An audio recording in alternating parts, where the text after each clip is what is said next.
Hello everyone, स्वागत है आप सभी का आपके अपने यूट्यूब चैनल उन्नत क्लासेस में। आज के इस वीडियो में हम टॉपिक कवर करने वाले हैं जो भारतीय संविधान और लोकतंत्र से संबंधित, जैसे कि प्रस्तावना के प्रश्न, प्रियम्बल, उद्देशिका, मौलिक अधिकार, फंडामेंटल राइट्स, मूल कर्तव्य, फंडामेंटल ड्यूटीज और नीति निर्देशक तत्व डीपीएसपी से संबंधित महत्वपूर्ण प्रश्नों को आज हम करेंगे। ये आपकी आगामी रीट परीक्षा के लिए बहुत ही महत्वपूर्ण होने वाला है, तो वीडियो को आप ध्यान से देखिएगा। और चाहे आप राजस्थान या फिर अन्य किसी भी एग्जाम की तैयारी कर रहे हैं तो ये वीडियो आपके लिए बहुत ही इंपॉर्टेंट होने वाला है। तो उसके लिए आपको चैनल सब्सक्राइब कर लीजिएगा, बेल आइकन को भी प्रेस कर लीजिएगा, जिससे कि सबसे पहले नोटिफिकेशन आपको मिल सके। वीडियो को लाइक और शेयर अपने फ्रेंड्स के साथ जरूर करिएगा। अगर आपको वीडियो पसंद आ रहा है तो कमेंट भी कीजिएगा। तो स्टार्ट करते हैं, हम प्रश्न देखते हैं। पहला प्रश्न है हमारा, मूल संविधान में नागरिकों को कितने मौलिक अधिकार प्रदान किए गए थे? तो देखिए, मूल संविधान में जो भारतीय नागरिकों को मौलिक अधिकार प्रदान किए गए थे वो टोटल 7 मौलिक अधिकार प्रदान किए गए थे। इसमें आपको ये कीवर्ड याद रखना है, मूल संविधान पूछा है ना कि वर्तमान में। तो मूल संविधान में टोटल 7 मौलिक अधिकार प्रदान थे, जैसे कौन से? समानता का अधिकार हुआ, स्वतंत्रता का अधिकार, शोषण के विरुद्ध अधिकार, धार्मिक स्वतंत्रता का अधिकार, संवैधानिक उपचारों का अधिकार, सांस्कृतिक एवं शैक्षिक अधिकार, और एक था संपत्ति का अधिकार, जो कि वर्तमान में इसे हटा दिया गया है। तो टोटल अगर मूल संविधान में पूछे तो 7 मौलिक अधिकार प्रदान थे। अगला प्रश्न है, संविधान के प्रारंभ में अनुच्छेद 19 के तहत प्रदत्त स्वतंत्रताओं की संख्या थी। देखिए, इसमें भी ये कीवर्ड आपको याद रखना है, संविधान के प्रारंभ में पूछा है। तो संविधान के प्रारंभ में अनुच्छेद 19 के तहत अगर देखें तो टोटल 7 स्वतंत्रताएं प्रदान की गई थी भारतीय लोगों को। वर्तमान में 7 नहीं है, वर्तमान में 6 हैं, परंतु मूल संविधान में प्रारंभ में पूछा है तो 7 स्वतंत्रताएं प्रदान की गई थी।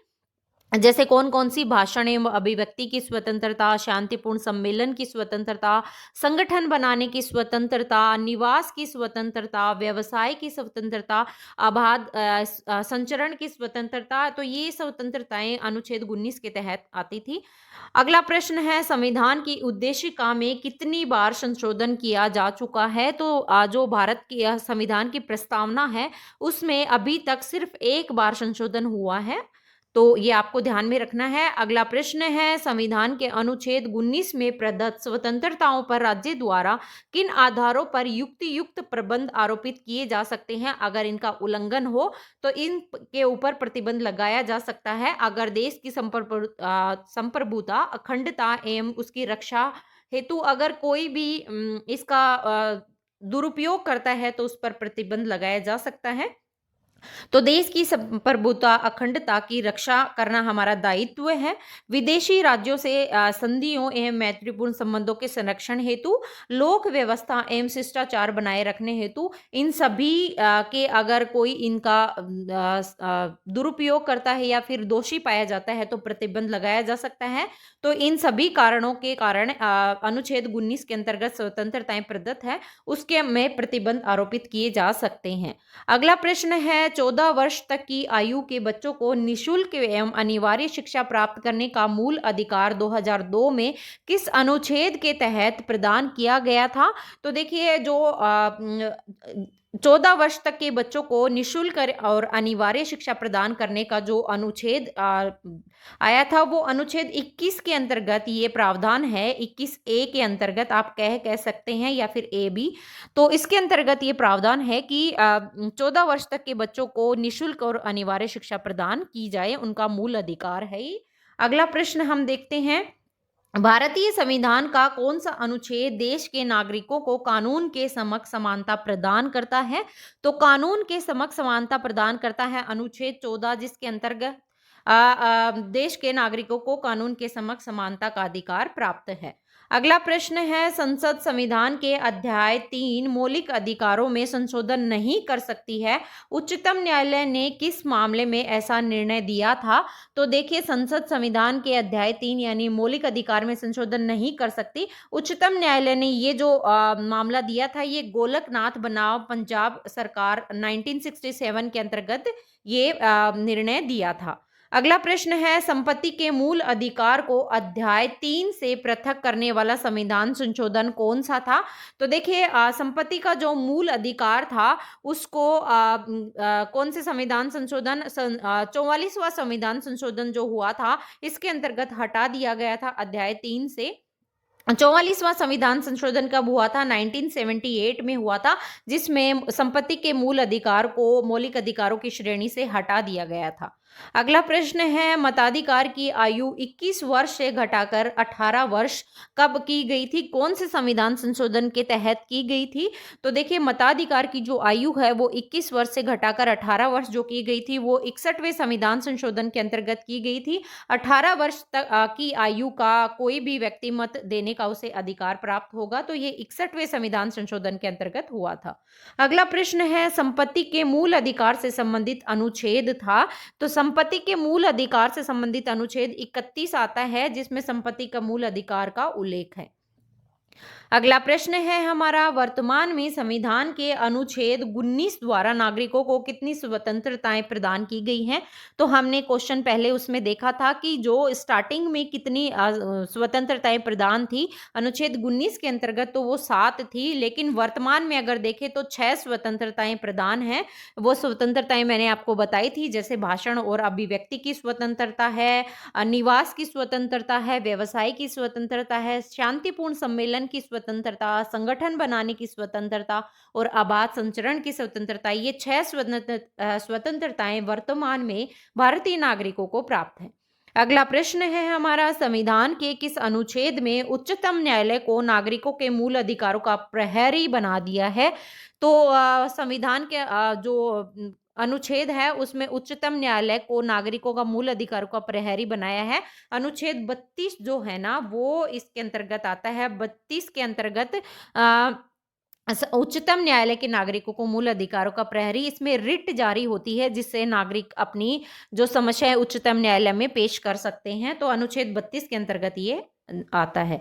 अगला प्रश्न है हमारा, सामाजिक समानता और आर्थिक पूर्णता प्रदान करने हेतु अस्पृश्यता का निषेध संविधान के किस अनुच्छेद में किया गया है? तो ये अनुच्छेद 17 के अंतर्गत अगर हम देखें तो अस्पृश्यता का अंत जो आता है वो अनुच्छेद 17 में आता है, अस्पृश्यता निषेध। अगला प्रश्न है, इनमें से कौन सा मूल अधिकार नहीं है? तो संघ और बनाने की स्वतंत्रता, बिल्कुल अभी आपको बताया था मूल अधिकार है संघ बनाने की स्वतंत्रता। सभा करने की स्वतंत्रता भी है, भारत में आबाद भ्रमण करने की स्वतंत्रता भी है, परंतु हड़ताल करने की स्वतंत्रता का कहीं वर्णन नहीं है। अगला प्रश्न है, 86वें संविधान संशोधन में इसे पूर्व 14 वर्ष तक के बालकों को निशुल्क व अनिवार्य प्राथमिक शिक्षा प्रदान करने के लिए राज्य को निर्देश संविधान के किस अनुच्छेद में दिया गया था? तो 86वां संविधान संशोधन हुआ था। उससे पहले अगर अनुच्छेद देखें 14 वर्ष तक के बालकों को निशुल्क और प्राथमिक शिक्षा प्रदान हो, तो अनुच्छेद 45 के अंतर्गत ये प्रावधान था। अगला प्रश्न देखते हैं, समान नागरिक संहिता बनाने के संबंध में संविधान के कौन से अनुच्छेद में कहा गया है कि समान नागरिक संहिता किस अनुच्छेद के अंतर्गत आती है? तो यह अनुच्छेद 44 के अंतर्गत आती है। 44वां जो अनुच्छेद है, 44 अनुच्छेद 44 आर्टिकल, उसके अंतर्गत समान नागरिक संहिता आती है। तो ये आपको अनुच्छेद आपको सभी याद रखने हैं, कौन से अनुच्छेद में किसका प्रावधान है। अगला प्रश्न है, संविधान का मूलभूत ढांचा उल्लिखित है। तो संविधान का मूलभूत जो ढांचा है वो उद्देशिका प्रस्तावना में लिखित जो उद्देश्य हैं उसमें उल्लिखित है। उद्देशिका प्रस्तावना में मूल ढांचे का विवरण है संविधान की प्रस्तावना। अगला है, उद्देशिका के अनुसार संविधान सभा में संविधान अंगीकृत किया गया था। तो संविधान जब अंगीकृत किया गया था 26 नवंबर 1949 को भारत का संविधान अंगीकृत हुआ था। ये आपको पॉइंट याद रखना है, 26 नवंबर 1949 को। अगला प्रश्न है, भारतीय संविधान की प्रस्तावना में भारत शब्द का प्रयोग कितनी बार किया गया है? तो देखिए ये आपको छोटे क्वेश्चन लग रहे होंगे पर यही क्वेश्चन एग्जाम में बार बार पूछे जाते हैं। तो भारतीय संविधान की जो प्रस्तावना है उसमें भारत शब्द का 2 बार उल्लेख मिलता है, 2 बार भारत शब्द का प्रयोग किया गया है। नेक्स्ट क्वेश्चन है, संविधान की प्रस्तावना में समाजवादी, पंथ निरपेक्ष एवं अखंडता शब्द संविधान संशोधन द्वारा जोड़ा गया था। कौन से संविधान संशोधन के द्वारा? 42वां संविधान संशोधन के द्वारा जो प्रस्तावना है उसमें एक बार मैंने आपको ये क्वेश्चन बताया कि सिर्फ एक बार प्रस्तावना में संशोधन हुआ है। 42वां संविधान संशोधन हुआ था जिसमें कि समाजवादी, पंथ निरपेक्ष और अखंडता शब्द को जोड़ा गया था 42वें संविधान संशोधन के द्वारा। 42वां संविधान संशोधन हुआ कब था? तो 42वां संविधान संशोधन कब? 1976 में हुआ था और जिसमें कि उद्देशिका में संशोधन हुआ था। अगला प्रश्न है, संविधान की प्रस्तावना के संबंध में क्या सही है?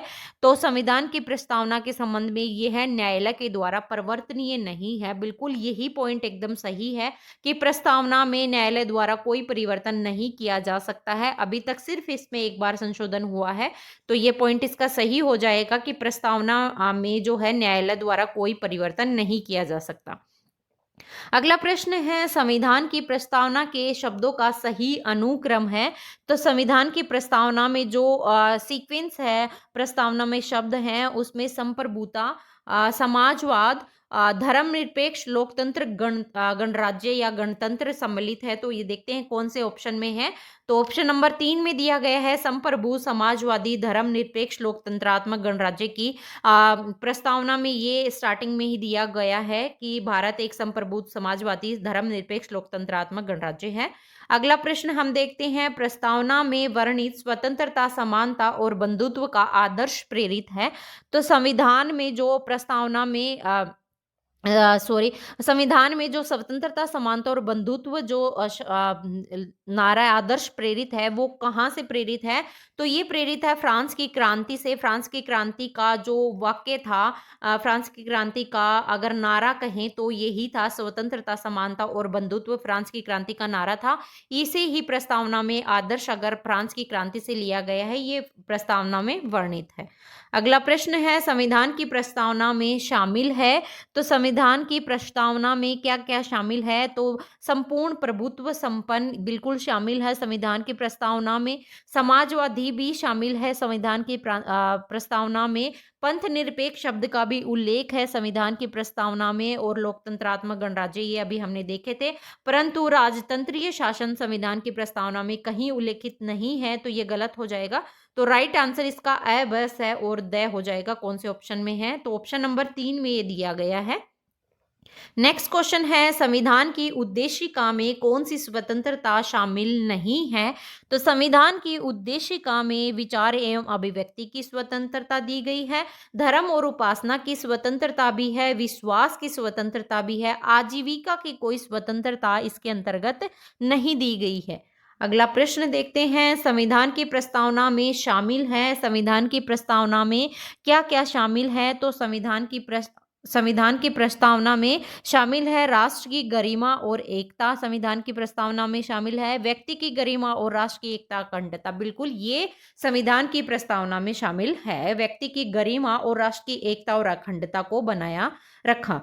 अगला प्रश्न है, निम्न में से किस मामले में पहली बार प्रस्तावना को संविधान का भाग माना गया था? तो ये बहुत ही इंपॉर्टेंट क्वेश्चन है कि पहली बार संविधान की जो प्रस्तावना है उसको संविधान का भाग माना गया था। केशवानंद भारती बनाम केरल राज्य है जो है उसके अंतर्गत माना गया था कि प्रस्तावना एक्चुअल में संविधान का भाग है। अगला प्रश्न है, संविधान की उद्देशिका के संबंध में विभिन्न विद्वानों के मत के संबंध में निम्न में से असत्य कथन है। राजनीतिक कुंडली अगर देखें तो के.एम. मुंशी के द्वारा ही सही है बिल्कुल। संविधान की कुंजी अर्नेस्ट बार्कर के द्वारा, बिल्कुल ये भी सही है। संविधान की आत्मा ठाकुर दास भार्गव के द्वारा। संविधान का सार अगर देखें तो के.एम. गांधी, संविधान का सार के गांधी के द्वारा। तो ये गलत हो जाएगा, संविधान का सार महात्मा गांधी के द्वारा नहीं किया गया था। नेक्स्ट क्वेश्चन है, राज्य सभी मतों की समान रूप से रक्षा करेगा और स्वयं किसी भी मत को राज्य के धर्म के रूप में नहीं मानेगा। यह अर्थ किसके रूप को परिभाषित करता है? तो ये करता है पंथ निरपेक्षता को, कि राज्य सभी मतों की समान रूप से रक्षा करेगा और स्वयं किसी भी मत को राज्य के धर्म के रूप में नहीं मानेगा, मतलब पंथ निरपेक्षता को ये परिभाषित करता है। अगला प्रश्न है व्यक्ति की गरिमा सुनिश्चित करने के लिए संविधान के किस भाग में निर्देश शामिल किए गए हैं? तो व्यक्ति की गरिमा सुनिश्चित करने के लिए भाग 4 में निर्देश सुनिश्चित किए गए हैं। अगला प्रश्न है संयुक्त राष्ट्र द्वारा अंगीकृत मानव अधिकार की घोषणा के अनुच्छेद 1 में उद्देशिका की कौन सी भावना दृष्टिगोचर होती है? तो अनुच्छेद 1 में जो उद्देशिका की भावना दृष्टिगोचर होती है वो बंधुत्व की भावना इसमें आती है। अगला प्रश्न है कांग्रेस ने किस अधिवेशन में समाज की समाजवादी संरचना के उद्देश्य के संबंध में प्रस्ताव पारित किया था?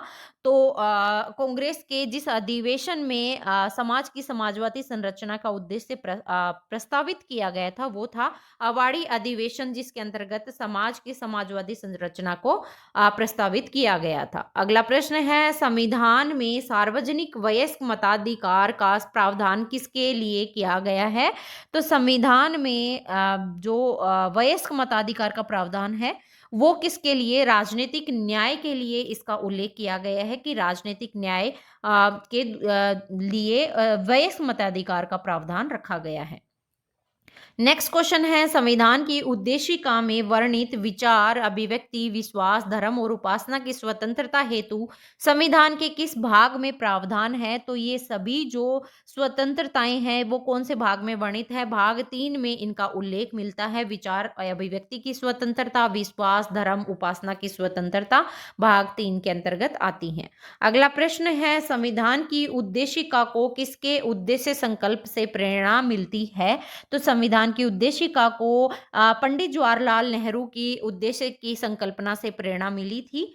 अगला प्रश्न है कानून के समक्ष समानता जिसे भारतीय संविधान के अनुच्छेद 14 में प्रयोग किया गया है कहाँ से लिया गया है? तो ये भी क्वेश्चन एग्जाम में पूछे जाते हैं कि कौन से संविधान से भारत ने क्या लिया है। तो कानून के समक्ष जो समानता है, कानून के समक्ष समता है, वो अनुच्छेद 14 के अंतर्गत आती है और इसे ग्रेट ब्रिटेन से हमने ग्रहण किया है, ग्रेट ब्रिटेन से हमने लिया है।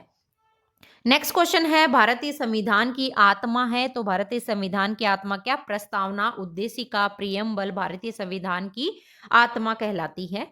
अगला क्वेश्चन है भारतीय संविधान की उद्देशिका प्रस्तावना की आधारशिला है, तो उद्देशिका की आधारशिला क्या है? उद्देश्य प्रस्ताव भारतीय संविधान की उद्देशिका की आधारशिला मानी जाती है।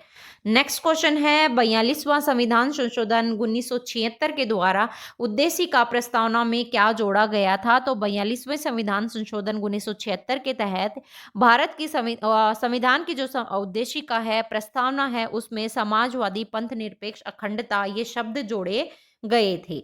ये आपको ध्यान में रखना है, ये क्वेश्चन काफी बार एग्जाम में पूछा जाता है। अगला क्वेश्चन है भारतीय संविधान में निहित दर्शन की अभिव्यक्ति होती है, तो दर्शन की अभिव्यक्ति किसके अंतर्गत? उद्देशिका प्रस्तावना के अंतर्गत दर्शन की अभिव्यक्ति होती है। अगला प्रश्न है भारतीय संविधान में नीति निर्देशक तत्व ग्रहण किए गए हैं, तो ये भी काफी बार एग्जाम में पूछा जाता है क्वेश्चन। तो नीति निर्देशक तत्व जिस संविधान से हमने लिए हैं वो आयरलैंड से हमने ग्रहण किए हैं। अगला प्रश्न है भारतीय संविधान की उद्देशिका में पंथ निरपेक्ष शब्द कब जोड़ा गया था? तो पंथ निरपेक्ष शब्द जोड़ा गया था 1976 में, 42वें संविधान संशोधन के तहत 1976 में पंथ निरपेक्ष शब्द को जोड़ा गया था। अगला प्रश्न है संविधान के किस अनुच्छेद में प्रावधान किया गया है कि राज्य के स्वामित्व की किसी भी शिक्षा संस्था में धार्मिक शिक्षा नहीं दी जाएगी? तो ये किसके अंतर्गत दी गई थी? अनुच्छेद 28 के अंतर्गत कहा गया था कि अनुच्छेद 28 के अंतर्गत कि किसी भी संस्था में धार्मिक शिक्षा नहीं दी जाएगी। अनुच्छेद 28 में ये प्रावधान है। अगला प्रश्न है भारतीय संविधान में सामाजिक न्याय की स्थापना से संबंधित प्रावधान है, तो सामाजिक न्याय की स्थापना से संबंधित प्रावधान अनुच्छेद 17-18 के अंतर्गत भी आता है। सामाजिक न्याय 23-24 में भी आता है, 15 और 16 में भी आता है। तो इस सभी अनुच्छेदों में सामाजिक न्याय से संबंधित कुछ ना कुछ प्रावधान दिए गए हैं। अगला क्वेश्चन है, मूल अधिकारों से संबंधित उपबंधों को संविधान में समाविष्ट करने का उद्देश्य है। तो मूल अधिकारों में जो संविधान में समाविष्ट उद्देश्य कौन से, जैसे कि राज्य की निर्देशक तत्वों की तुलना में मूल अधिकार को विशिष्ट स्थिति प्रदान की गई है, तो ये तो गलत हो जाएगा, ऐसा कुछ नहीं है। कानून यानी विधि शासित सरकार की स्थापना करना, न कि व्यक्ति द्वारा संचालित सरकार की, तो बिल्कुल ये सही उत्तर इसका हो जाएगा। मूल अधिकारों में ये उपबंध दिए गए हैं। अगला क्वेश्चन है, संविधान के किस अनुच्छेद में धर्मनिरपेक्षता से संबंधित प्रावधान दिए गए हैं। तो धर्मनिरपेक्षता से संबंधित प्रावधान अनुच्छेद 25 से लेकर 29 तक इनका प्रावधान दिया गया है। 25-29 में प्रावधान है। अगला प्रश्न है, संविधान में उल्लेखित पंथ निरपेक्षता धर्म निरपेक्षता का आशय क्या है। तो पंथ निरपेक्षता या धर्म निरपेक्षता मतलब भारत में राज्य का कोई धर्म नहीं होगा, बिल्कुल सही है।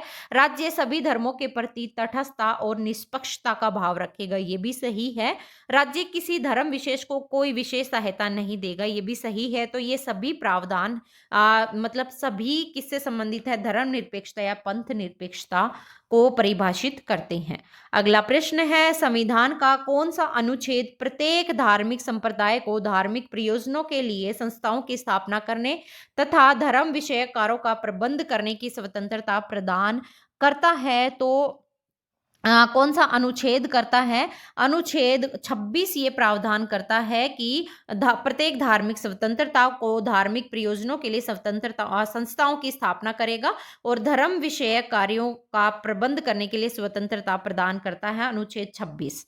अगला प्रश्न है, संविधान के अनुच्छेद 29 में प्रावधान है कि, तो 29 में किस चीज का प्रावधान है, अल्पसंख्यक समुदाय का प्रावधान है। अल्पसंख्यक जो समुदाय है वो अपनी रुचि की शिक्षण संस्थाओं की स्थापना करेगा और प्रशासन का अधिकार होगा, अनुच्छेद 29 के तहत, 29 के तहत।